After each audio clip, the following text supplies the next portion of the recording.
오늘 여기 산내 이제 굴령고 오셨는데 원래는 좀 이렇게 안지를 깔게도 준비하고 지금 안내에 되게 판넬이 있는데요.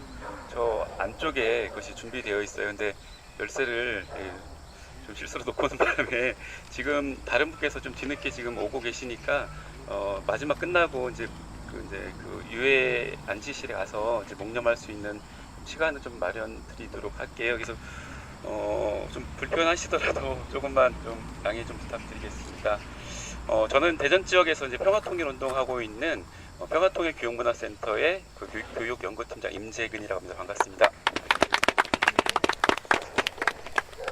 지난달에 사실 이 산책은 제가 원도심 쪽에 이제 관심이 있어서 그 이제 소재동 쪽 하신다길래 이제 가서 이제 즐거운 하루를 보내고 왔는데 다음 주제가 이제 평화로라는 것을 그때 처음 들었었거든요. 그래서 이제 울령골에 오신다라는 이야기 듣고 너무나 반가웠습니다.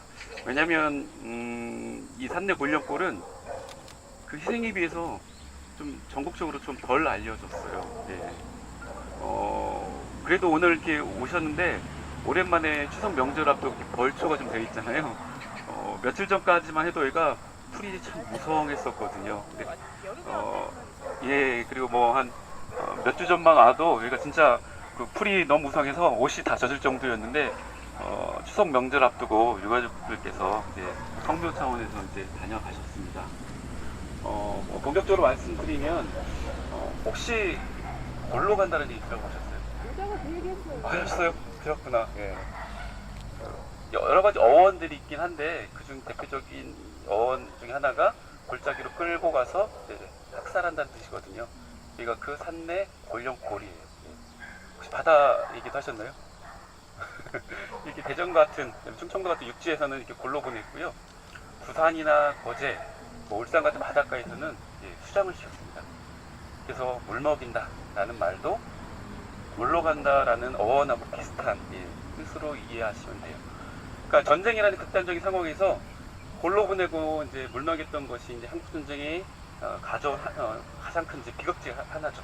그것이 이제 전투 와중에 발생한 것이 아니라 공권력에 의해서 군 경에 의해서 민간인들을 대상으로 불법적으로 일어난 이제 국가 범죄 행위였던 거죠. 예.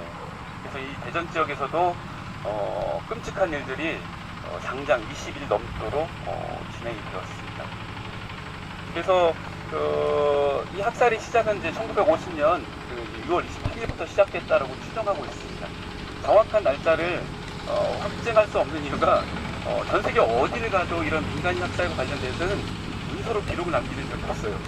그러다 보니까 증언들, 그다음에 간접적인 보도 자료들 그렇기 때문에 이렇게 추정을 했습니다. 그래서 초반에는 7월 한 6, 7일이었다라고 하다가 점점점 이것이 한국전쟁 발발 초기로 가는 거죠. 그런 증거들이 조금씩 나오는 거예요.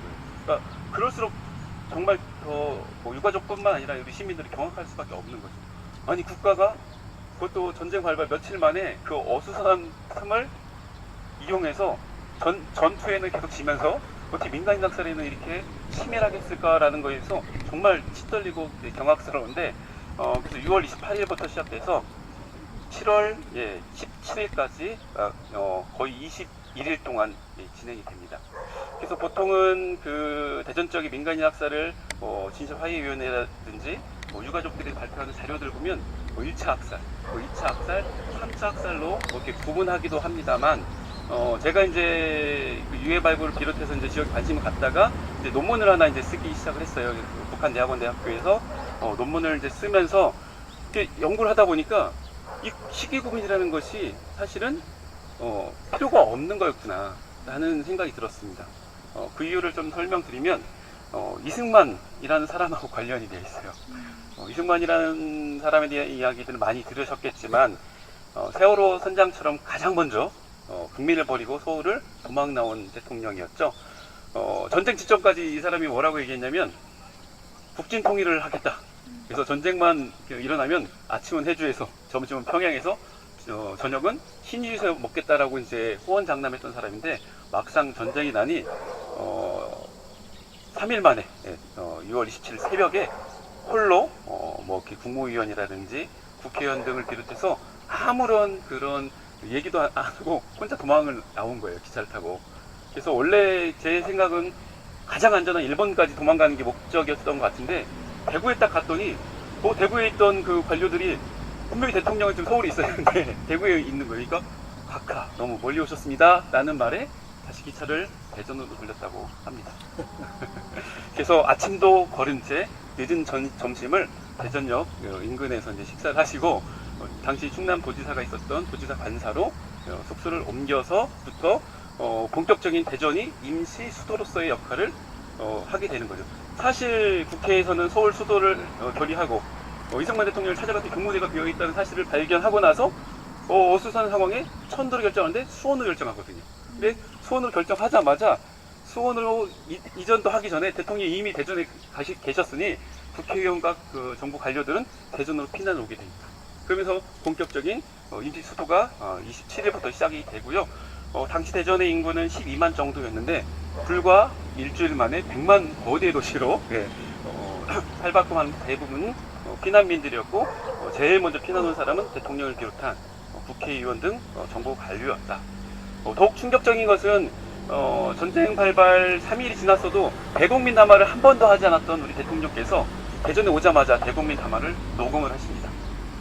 당시 KBS 방송국, 그 당시엔 KBS 방송국의 명칭이 아니었고 전신이었던 그 담당 PD를 불러가지고 어떤 내용의 그 대국민 담화를 녹음하냐면요, 대통령을 비롯한 그 정부 관료들은 지금 서울을 지키고 있으니 우리 서울 시민 여러분들께서도 우리 정부를 믿고 서울을 지켜달라, 이런 내용이었다는 거죠.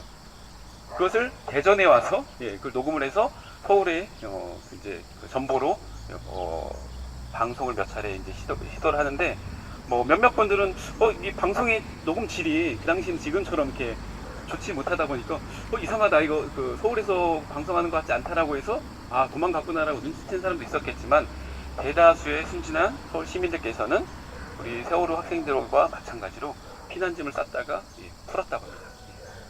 28일 밤 10시부터 12시 사이에 이런 방송들이 몇 차례 진행되고 나서 곧바로 2시간, 3시간 이후에 한강다리를 이제 폭파하면서 실질적으로 피난을 가고 싶어도 갈 수 없는 상황을 만들어낸 거죠. 안타깝게도 대부분의 군 전력도 한강 이북에 있었습니다. 그러니까 무기 자체도 이남으로 쏠 수 없는 그런 상황을 만들었던 거죠. 그러면서 나중에 이제 9.28 수복 이후에 서울을 가서 이승만 대통령이 했던 일은, 상식적으로 하면 그날 경황이 없어가지고 내가 나만 빠져나왔고 불가피하게 한강대를 폭파했다, 용서해달라고 사죄해도 참 부족할 상황에 이승만 대통령이 일행이 했던 일들은 55만 명에 달하는 부역 혐의자들에 대한 처벌이었습니다. 일제 36년에 부역 혐의자들이 550여 명이 이제 그 처벌 대상이었잖아요. 그 실제 그 형을 받은 사람은 불과 몇십 명도 안 되거든요. 사형을 반대하지만 사형 집행도 선고 한 명인데 집행되지 않았는데, 그 100일간의 부역 혐의자를 만들었던 장본인이 55만 명의 시민들, 그 다음에 국민을 대상으로 처벌했다는 거죠. 몇 명이 죽었는지 통계조차 잡을 수가 없습니다. 그러고 나서 다음 날부터 대전에서 이 민간인 학살이 시작된 거예요. 그러니까 명령은 없지만 뭔가 추정할 수 있는 일들이 발생하는 거죠. 그래서 어떤 분들의 자료는 28일 대전 충남도청에서 국무회의를 통해서 이러한 그 학살을 명령을 하는 내용의 임시회를 하지 않았냐라고도 하고요. 그다음에 이거 법적 근거들을 마련하는데 특별조치법이라는 게 있어요. 그러니까 지금은 1심, 2심, 3심까지 3심제잖아요. 근데 갑자기 특별조치법이라고 해서 1심만으로 사형까지 처벌할 수 있는 그런 법령을 25일 날 조치를 했다라고 하는 거죠. 근데 25일 날은 국무회의나 이런 곳에서 이런 근거들을 찾을 수가 없습니다. 다만 28일 정도에 이런 이야기를 했을 것 같고, 그 전에도 이미 학살들이 진행됐으니까 그것을 법적으로 그 근거를 마련하기 위해서 소급 적용을 했을 거라고 추정을 하는 거죠. 그러면서 계속 그 이제 학살을 진행하는데, 왜 중간에 7월 1일부터 3일까지 공백기가 생기는 거예요. 그래서 이제 진실화해요인이라든지 유족 같은 경우는 1차 학살을 28일부터 30일까지, 그 다음에 2차 학살을 7월 3일부터 6일까지, 그 다음에 3차 학살을 7월 7일부터 나머지 17일까지 이렇게 구별을 하는데 왜 중간에 이 학살이 중단됐을까? 저는 깜짝 또 놀랐습니다. 또 이때 이승만 대통령의 피난하고 또 관련이 돼 있던 거예요. 그러니까 7월 1일 날 대전에 피난 소동이 하나 발생을 하는 거예요. 왜냐면 그 당시 이제 그 서울을 점령한 인민군이 본격적으로 이제 서울 한강을 이제 도하하기 뭐 지금 직전이었는데 수원 쪽에서 이제 전투사령부를 이제 꾸리고 있었던 이제 미군 등을 비롯해서 그래서 오보가 하나 발생하는 거예요. 인민군 대부대가 한강 이남을 넘어가지고 진격하고 있고 평택을 왔다라는 얘기, 뭐 북한의 이제 약흑이가 천안 상공을 출몰했다는 얘기, 이런 얘기들이 막 발생하는 거죠.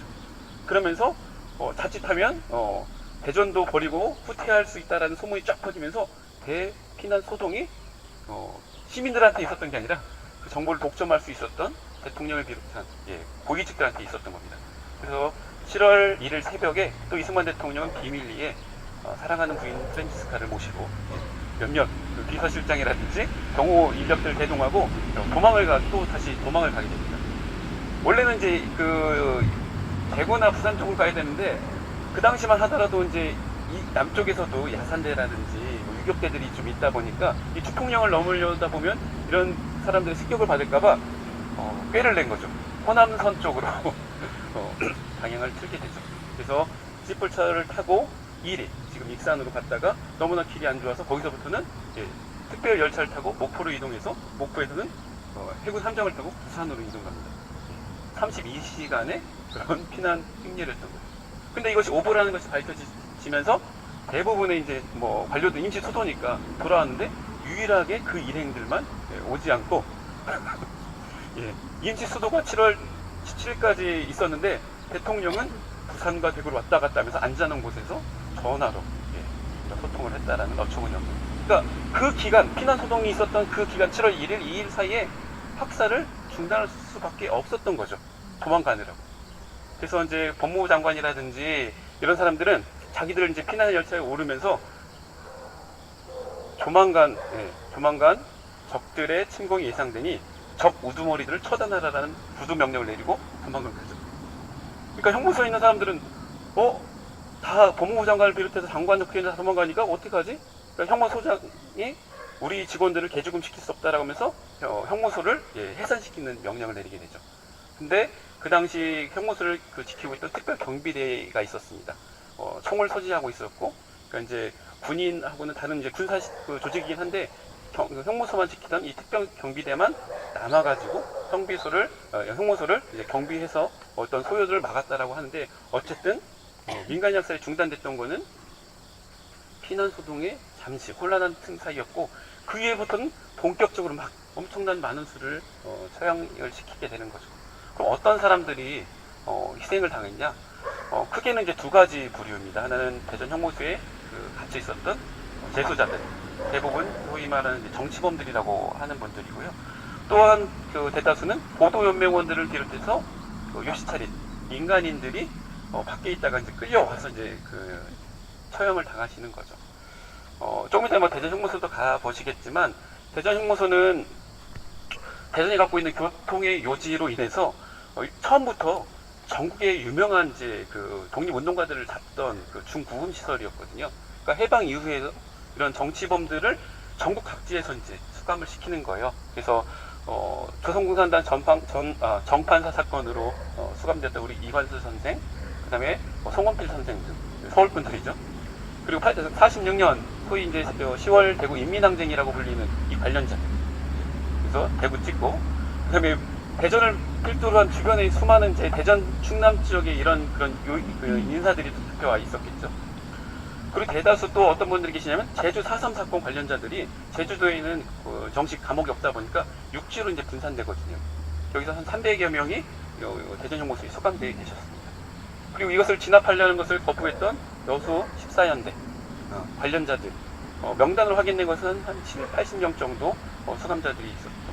그러니까 대전 형무소에는 대전 분들뿐만 아니라 전국 각지에 있는 분들이 다 수감되어 있었고, 정원이 1200명 정도였는데 전쟁 발발 직전의 인원들을 보니까 4000명, 정원의 3배 이상이었고요.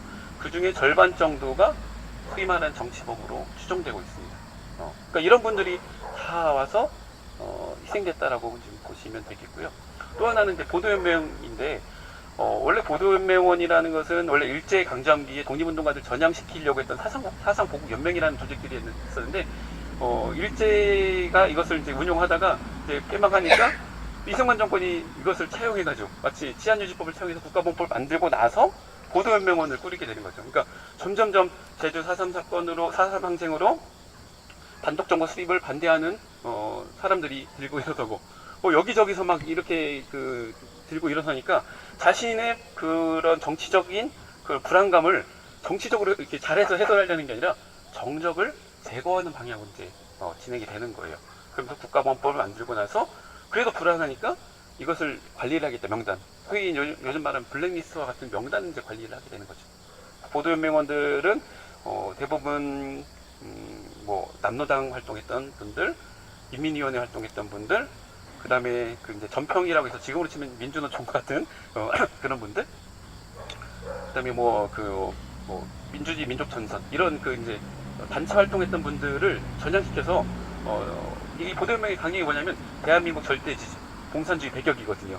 그러니까 그 사람들의 입장에서는 진짜 전향하는 거죠. 근데 전향만 한다라면 이승만 정권의 전향 이제 지지만 한다라면 당신의 모든 과거는 잊고 생명을 보장하겠다 이런 취지거든요. 보호하겠다는 취지였는데 워낙 이 보도연맹에 대한 가입과 관련돼서 어마무시했던 거예요. 할당량도 떨어지고 그러다 보니까 공무원들 하는 것 있죠. 할당량 처리면 어떻게 하죠? 예, 가라. 예, 뭐 가라로 하기도 하고 그다음에 막 옆에 있는 사람들 막 이거 좋은 거니까 이렇게 해. 그리고 이거 하면은 비료 주고 쌀 준다. 이렇게 하는 거죠. 그래서 막 도장을 막 찍게 되는 거예요. 네. 심지어는 동의도 안 했던 사람들이 여기 가해단돼 있거나 청소년 중고등학생들까지 가해단돼 있는 거죠. 그래서 전국적으로 한 30만 명에 달하는 인원으로 추정이 되는 거죠. 보도연맹원들은 이렇게 가입하게 되면 정기적인 교육을 받았다고 해요. 한 달에 한 번씩 또는 이렇게 뭐 몇 주마다 한 번씩 정기적으로 와서 이제 사상 교육을 하는 거죠. 네. 그러니까 이제 소집이 일상화되어 있는 상황이었습니다. 심지어는 이제 한독당원까지도 이제 가입될 정도로 아주 이제 리스트가 방만하게 기준이 별로 없는 거예요. 예. 근데 이런 사람들이 전쟁이 나서 어떻게 됐냐면 소집이 되는 거예요. 지금이야 통신이 워낙 발달하다 보니까 지금 뭐 유엔에서 있는 일들까지도 우리는 실시간으로 이제 보고를 받는 시대에 살고 있잖아요. 근데 그 당시만 해도 통신이 불안정하고 그러니까 정부의 독점이 이루어졌던 시기이기 때문에 이 대전 사람들만 해도 전쟁에 대해서 모르는 사람들이 대다수였던 거죠. 그러니까 보도연맹에 대한 소집은 경찰 무선 정보를 통해서 전국으로 제주도까지 다 진행되는 거죠. 그래서 전국 형무소, 전국 요시찰인 단속 및 전국 형무소 이제 감시권이라는 이런 무선 정보가 25일 당일날 발생이 되면서 보도연맹원들의 근거가 바로 전쟁 발발 즉시부터 이루어지는 거예요. 그러니까 어떤 식으로 이루어지냐면요. 경찰이 집에 가요. 갔더니 이제 보도연맹원이 아버지가 없죠. 그럼 딸한테 아버지 어디 갔냐고 물어보는 거죠.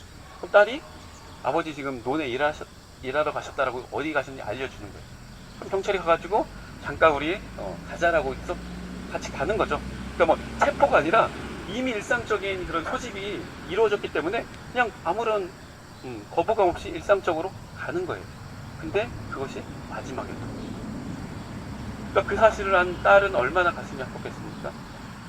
그 말을 했던 딸의 언니는 너 때문에 우리 아버지가 죽었다라고 한평생 가족들 사이에 이런 상처를 안겨주고 살았어요. 그러니까 한 사람만 죽은 게 아니라 그 가족들의 삶마저도 파괴시켰던 것이 인간인 학살이었던 거죠. 그러니까 대다수 희생자들을 보면은 어떻게 보면 뭐 일제강점기부터 이제 독립운동했던 사람들도 많았었고요. 해방 이후에 분단을 막기 위해서 싸웠던 사람들, 그러다가 단독정부 수립이 되니 이제 포기하고 힘을 잃었던 사람들을 비롯하여 그냥 이 양심적인 일반 사람들이었던 거예요. 그러니까 한국전쟁 민간인 학살의 규모를 100만 명이라고 이야기하거든요. 유족기관이요. 그럼 지난 촛불 100만 촛불이라고 얘기를 하잖아요. 그러니까 쉽게 얘기하면 촛불 한번 들은 사람들 정도면은 희생 대상자에 포함되지 않았을까라고 저는 생각을 하는 거예요. 왜냐면 그 기준들이 명확하지도 않았고, 사실은 그렇다 하더라도 사람의 목숨이라는 것은 그렇게 쉽게 죽일 일이 아니잖아요.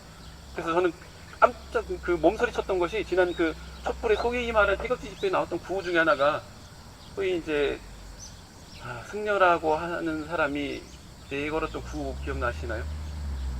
빨갱이는 죽여도 돼. 저는 그 구호 듣고 너무나 몸서리 쳤어요. 이 한국전쟁의 민간 약속이 떠올랐거든요. 그러니까 기준이 아니라 빨갱이는 죽여도 돼. 그리고 한 명의 빨갱이를 죽이기 위해서는 100명의 무고한 사람들도 희생시켜도 된다라고 생각했던 것이 한국전쟁 당시에 민간인 학살이었던 겁니다. 그럼 누가 그들을 죽였느냐? 네, 누가 그들을 죽였느냐?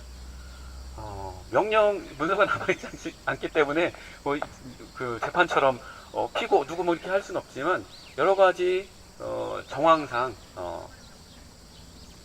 최고위층의 명령이 떨어지지 않았을까. 실제 집행은 누가 했냐면요, 검거는 경찰, 경찰이 검거를 했습니다.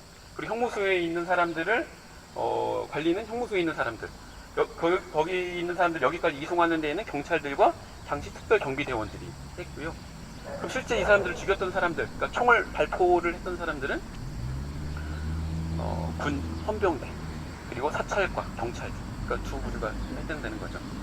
근데 이제 광주도 마찬가지겠지만, 발포를 했던 사람들도 최말단으로 명령에 의해서 억지로 한 피해자일 수 있는 거잖아요. 그럼 이 발포 명령을 누가 했냐, 그 현장 지휘를 누가 했냐, 이것들이 더 중요한데, 이런 것들이 철저하게 숨겨져 있고 차단되어 있다는 거죠. 그러니까 진실화해인이라는 국가기구에서 이걸 조사했지만 밝혀낼 수가 없는 거예요. 다만 그래도 밝혀냈던 자료들을 가지고 얘기를 드리면, 뭐 이승만 대통령이 명령했다라고 증언하신 분들이 있었고, 그 다음에 미군의 그 자료에 의하면 의심할 바 없이 최고위층 탑 레벨에서 이런 명령들이 이루어졌다라고 얘기를 하고 있습니다. 탑 레벨이라고 한다면 국방장관일 수도 있고, 그 다음에 당시 국방장관이 국무총리 처리도 했으니까 신성모일 수도 있고, 그 이상의 대통령일 수도 있는 거죠. 이 사람들이 명령을 내렸을 수도 있고 아닐 수도 있지만, 알고도 국민의 생명을 보호하지 않았다. 특히나 그 재수자들을 불법적으로, 그 다음에 민간인들을 국가 권력을 동원해서 학살했다는 거죠. 그러니까 빨갱이는 죽여도 됩니까? 감옥에 있는 사람들 죽여도 됩니까? 아니죠. 국제법적으로 본다라면 이런 불가피한 상황에서는 후방으로 이감을 시켜야 되는 거죠. 그리고 이감을 시키지 못할 경우에는 가석방을 시켜서 나중에 이제 전세가 이제 호전이 되면은 다시 이렇게 와라 라고 이렇게 얘기를 하는 건데, 그렇지 않고 이승만 정권 입장에서는 감옥에 있는 사람들이 다 자신들의 정적으로 간주해버린 거예요. 국민으로 생각했던 것이 아니라. 그런 인식으로 인해서 100만에 달하는 학살들이 일어났던 거라고 보고요. 지금 우리 선생님께서 하셔가지고 자료들 보여드릴 텐데, 잠깐만 제가 자료 가지고 이어서 하도록 하겠습니다. 잠깐만 좀.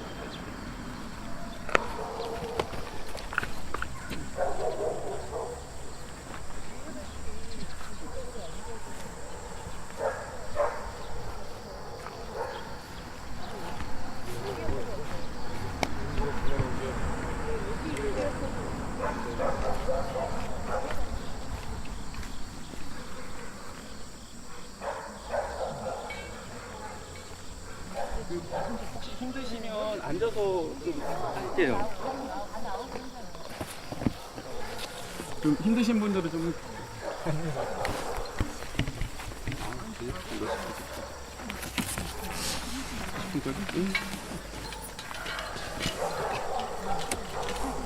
응?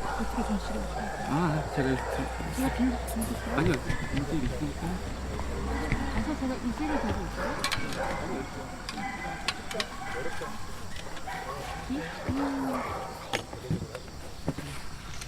헤드미스 처럼?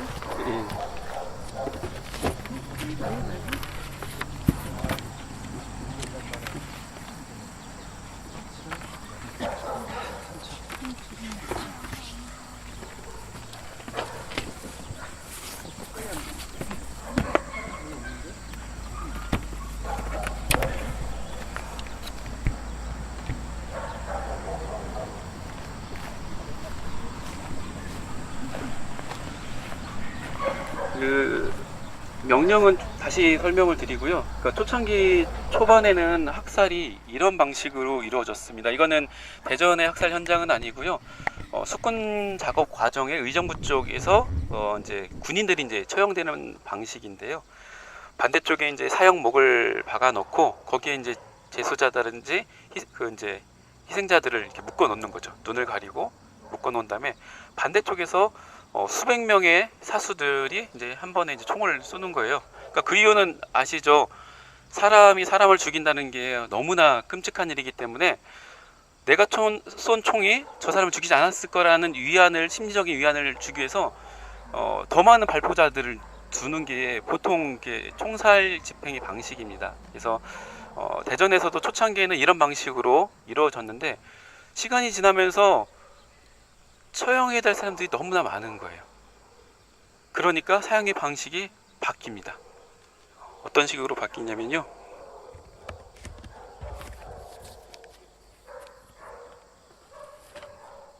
구덩이를 파놓고 구덩이 끝에다가 사람들을 엎어놔요.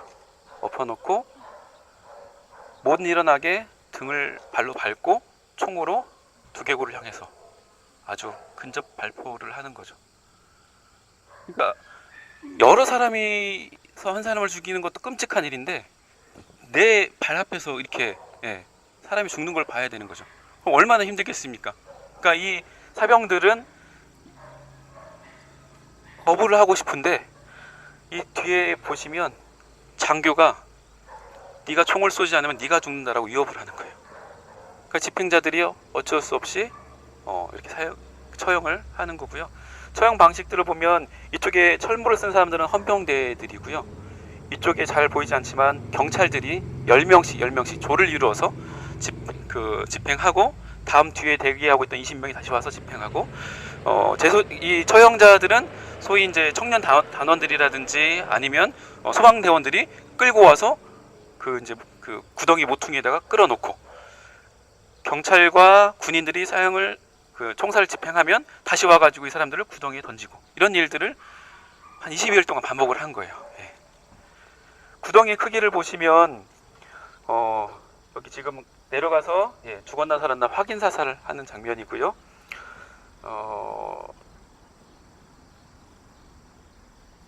여기 보시면 권총으로 확인 사살을 해서 총을 쏘는 장면들이 있어요.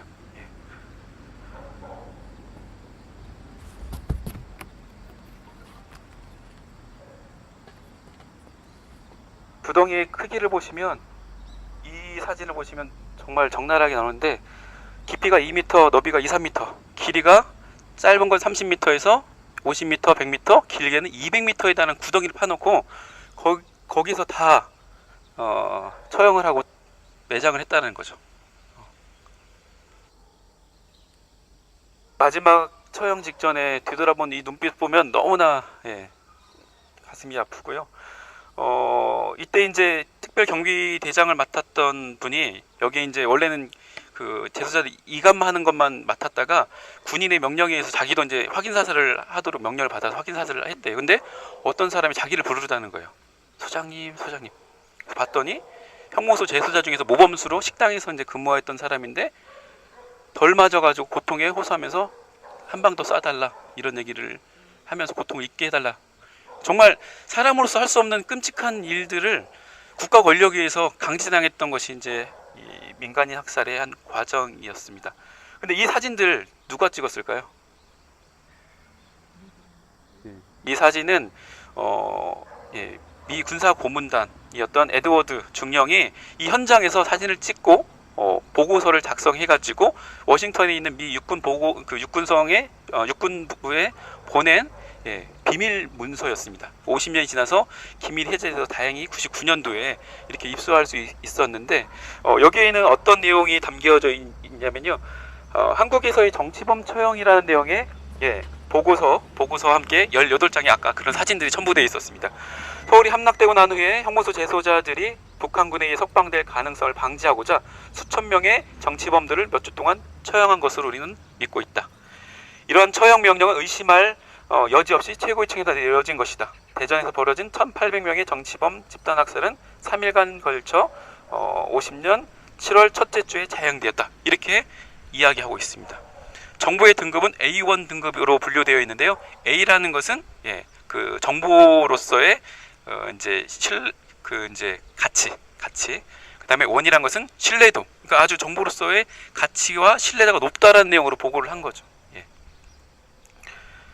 그러니까 이런 것들을 종합해서 20여일 동안 한 7,000명 가량이 이제 희생되었다고 추정을 하고 있는데요. 이 7,000명에 대한 이야기들은 여러 자료들에서 나오고 있습니다. 그 당시 이제 북측에서 대전을 점령하면서 그 현지에서 발행했던 그 해방일보라든지 노동신문 등에서도 좀 나오고 있고요. 종군 기자로서 영국의 종군 기자 엘링 위닝턴이라는 사람이 현장을 방문하고 특별 호해판을 영국에서 발행을 하는데,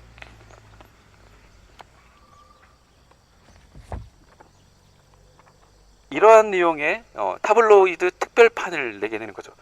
나는 한국에서 진실을 보았다라는 내용으로 대다수 대전의 학살을 다루고 있습니다.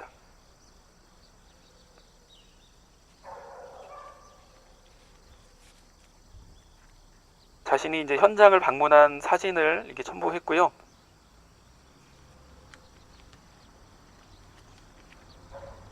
학살지 현장에서 그 구덩이를 다 매장을 했는데, 그 매장지를 뚫고 팔과 다리가 삐쭉 튀어나올 정도로 엄청난 인원들을 매장했다라는 것을 추정할 수 있는 사진을 첨부했습니다.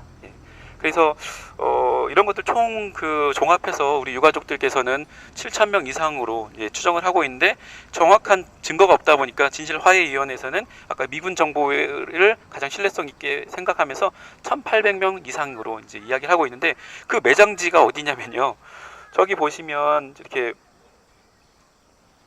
잔디로 이렇게 봉분을 만들어 놨잖아요. 이게 이제 가묘예요. 그러니까 이곳이 바로 그 무덤 이제 구덩이로 추정되는 곳. 여기를 팠던 분들의 증언과 그 다음에 2005년도에 여기서 유해 발굴을 했거든요. 이게 쭉 따라오시면 이쪽에 보면 살짝 튀어나온 부분 있죠. 이쪽 부분만 유해 발굴을 한 거예요. 유해 발굴을 했더니 그곳에서 유해들이 무더기로 나왔습니다. 이 사진인데요. 제가 2015년에 같이 유해 발굴하면서 촬영한 사진인데요.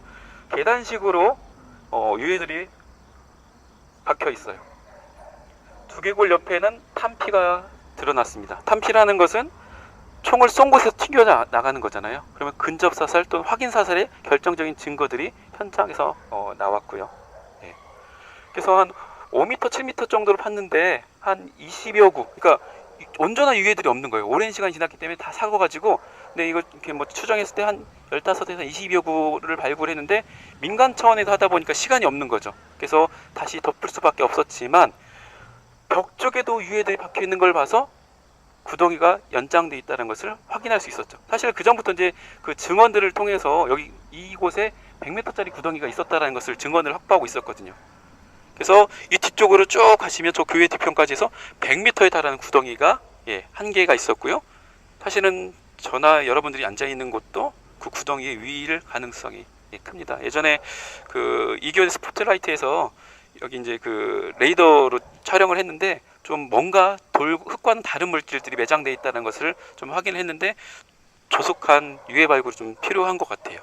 그래서 여기에 100m짜리 2개, 50m짜리 그 앞에 1개 정도 있을 거라 예상되고, 여기서 다 이제 매장됐는데 안 되니까 저 산 건너편 쪽으로 이제 가는 거죠.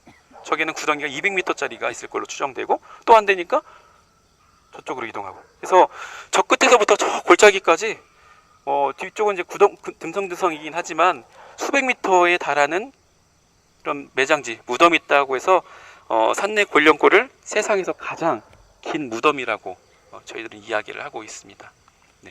유해 발굴은 국가진실화위원회 차원에서 한 차례 이제 2007년에 진행됐지만, 저 산 쪽에서만 일부 발굴이 된 거예요. 그 이유는 이 대량으로 매장되어 있는 그 구덩이가 다 사유지예요. 그러니까 사유지들이 좀 허락을 하지 않다 보니까 못했었고요. 지금 이곳도 사유지긴 한데, 다행히 임대 형식으로 지금 이렇게 봉본도 마련하고 이런 공간들이 마련되어 있었는데, 유해 발굴하기 전까지는 여기가 어떤 곳이었냐면요, 저 옆에서 보다시피 경작지였습니다.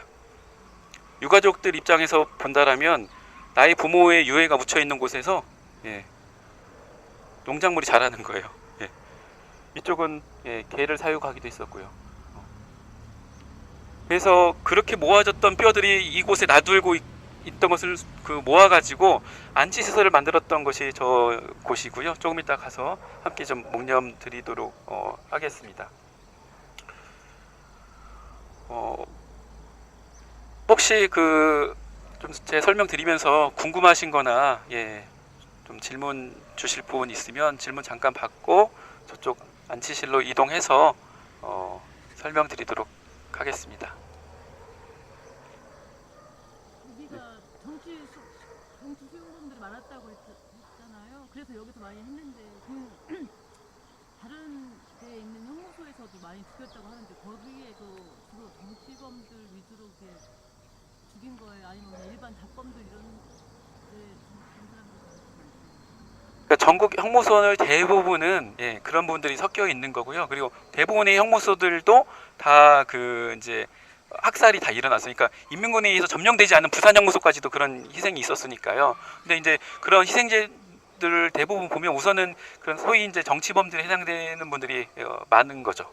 예. 그때 당시 만약에 이제 정치범 아닌 사람들 일반 잡범이라든지 도둑질을 했다든지 사람 폭행죄 이런 죄로 들어간 사람들은 그러면 그 학살에서 제외됐나요? 그 기준을 이제 형무소에서 이제 등급을 나누는데 뭐 형기, 그러니까 뭐 장기형을 받은 사람들 또는 어떤 그 사건의 내용을 보고 이제 무작위로 이제 뭐 분류를 했다라는 거죠. 그러니까 그러다 보니까 소위 말하는 그런 그 정치범이 아닌 사람들 중에서도 거기 이 학살에 포함되신 분들이 계시고 그다음에 그렇지 않은 분들은 피해 가신 분들도 계시고 그런 거죠. 근데 정확하게 이제 말씀을 드리기 어려운 이유는 뭐냐면요. 희생자들에 대한 명단이 나오지 않는 거예요. 그러니까 대전 같은 경우 지금 명부로 확인된 분이 7,000명 중에서 명부로 확인된 분이 한 560명 정도 되거든요. 그것은 다행스럽게도 제주 4.3 관련자분들 중에서 이감 기록이 남아 있는 거예요. 그러니까 대구 형무소에서 이감됐다 300여 명이. 그러니까 근데 이 사람들이 어떻게 되는지가 모르기 때문에 이 사람들이 다 희생되겠다라고 추정하는 거죠. 왜냐하면 이분들이 집으로 돌아오지 못하셨으니까. 예. 그러니까 나머지 분들에 대해서는 사실 4,000명이라고 했는데 재소자 명부를 확보를 못하는 거예요. 네, 정확하게. 그렇기 때문에 그 정도로만 추정할 수밖에 없는 거예요.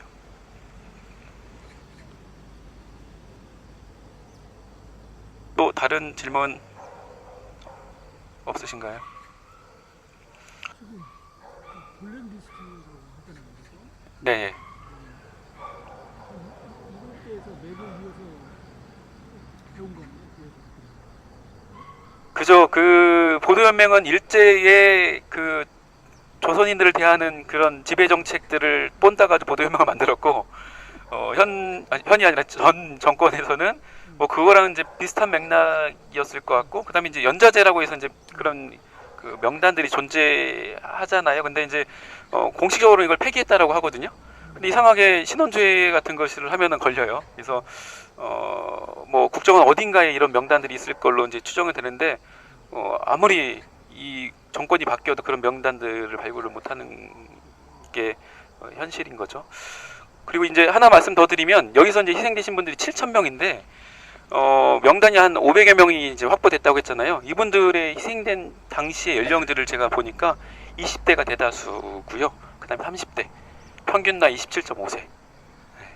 그러니까 한창 그 당시로 치면 한창 이제 가정을 꾸리고 생계를 책임질 사회 활동을 왕성하게 할 사람들이 희생당한 거죠. 그럼 그분들의 가족들은 2중, 3중의 고통을 계속 이어서 받는 거고 이렇게 진실을 규명하려고 노력을 했는데 다행히 국가에서 진실 화해위원회를 통해서 국가폭력이라는 것을 인정을 받았지만 그렇다고 해서 이것이 돌아가신 아버님이 살아오지도 않고 그 수십 년간의 자신의 그런 고통과 억울한 삶이 회복되지는 않는 거죠.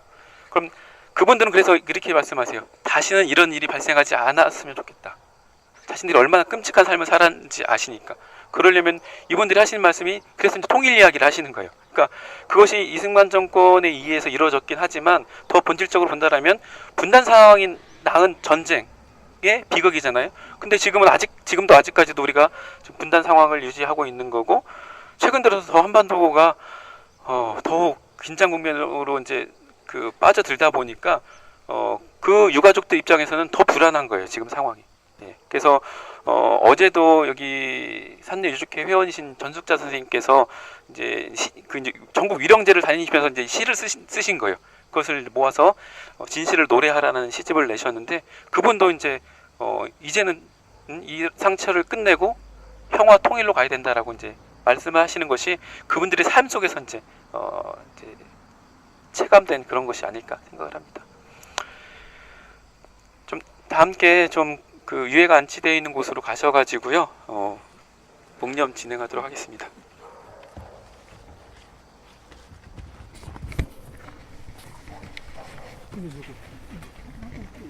네, 인터넷에 많이.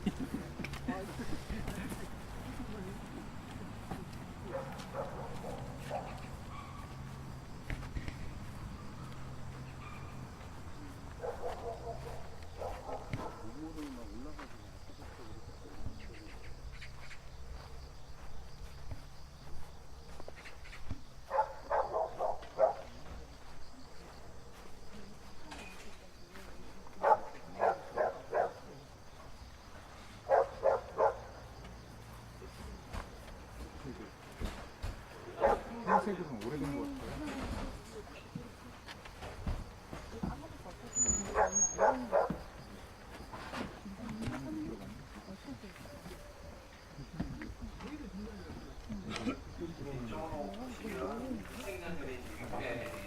모셔졌는데 28일부터 이 학살이 진행되기 때문에 산내 학살 희생자 유족회에서는 매년 전날 6월 17일 날 이곳 현장에서 위령제를 지내고 있고요.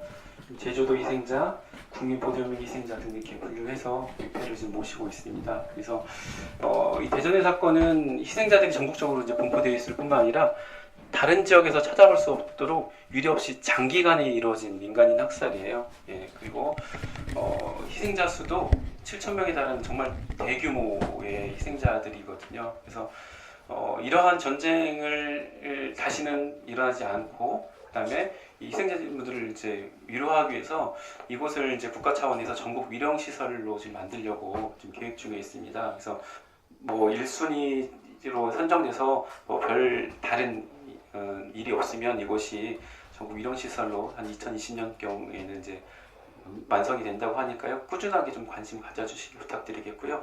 여기 보시면 정말 좀 여기 와도 가슴이 아픈데, 지금 현장에서 굴러다니던 유해들, 그리고 2015년도에 발굴된 유해들을 이런 플라스틱 박스에 좀 모실 수밖에 없는 게 지금 현실입니다. 원래 유해들 같은 경우는 항원 항습 시설이 돼야 되는데 전기 시설도 지원이 되지 않아서 이 무더운 여름을 또 두 번째 이렇게 당하게 됐습니다. 그래서 좀 희생되신 분들의 넋을 위로하고 평화를 좀 기원하기 위해서 각자의 그런 마음을 담아서 좀 잠시 묵념하도록 하겠습니다.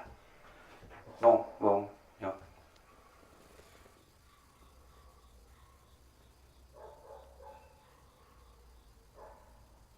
묵념 바로. 이제 나가셔서 뭐 이동하시면 되겠죠. 네. 아예 애써주신 선생님한테 박수를 드려드리겠습니다. 감사합니다. 말씀.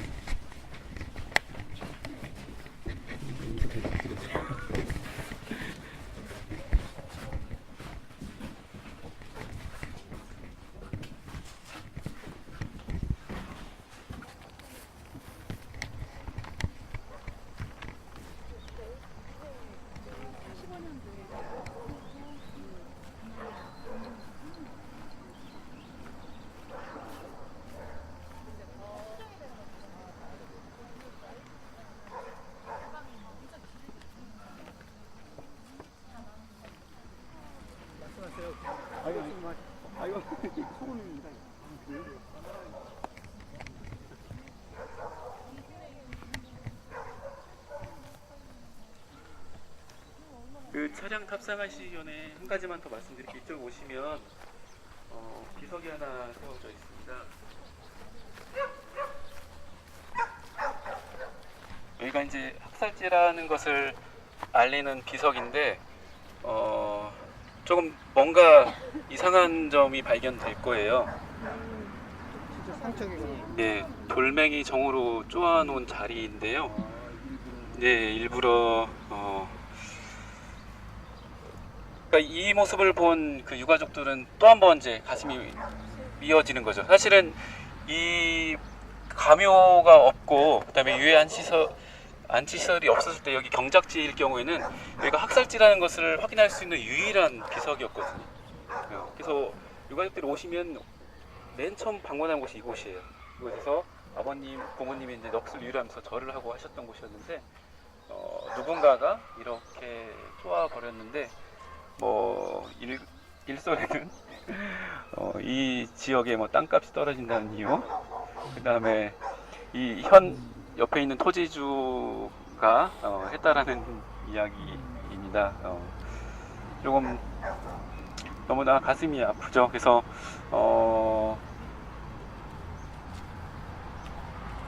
아버지가 돌아가셨는데 그 묘를 이렇게 그 제주도에 가면 백조일손 묘라고 있어요. 그러니까 거기도 이제 보도연맹, 그러니까 4.3 이후에 보도연맹 희생자들이 있었는데 거기서도 이제 유해 발굴했더니 나의 부모가 누군지를 확인할 수 없으니까 우리는 백손, 그러니까 100명의 모든 자손들이 따라오면 백조일손 지묘라는 것을 꾸렸거든요. 근데 박정희 정권 들어서 이것을 와서 다 비석을 깨부셨어요.